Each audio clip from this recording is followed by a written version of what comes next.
বাঁশি পড়লে যাবে, তার আগে যাবে না। বা অন্য কোনো জিনিস যেন নষ্ট না করা হয়। ঠিক আছে, তাদের যেটুক জায়গা চলাফেরার জন্য প্রয়োজন চলাফেরা করে। শুরু হয়েছে মুক্ত সাঁতার, ছোট বালক।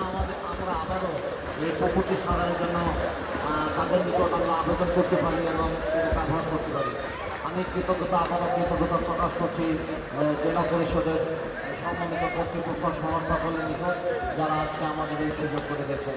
এরপরে কৃতজ্ঞতা প্রকাশ করছি ফায়ার সার্ভিস ম্যানদের প্রতি, যারা আজকে আমাদের এই যে সাঁতার প্রতিযোগিতায় উপস্থিত হয়ে আমাদের এই যে সহযোগিতা। আমরা ফার্স্ট সেকেন্ড ধরে ফেলেছি। শুরু হয়েছে উপজেলা পর্যায়ের সাঁতার প্রতিযোগিতা। সাঁতার প্রতিযোগিতায় অংশ নিচ্ছে বিভিন্ন স্কুলের প্রতিষ্ঠানের শিক্ষার্থীরা। মুক্ত সাঁতার ছোট বালক।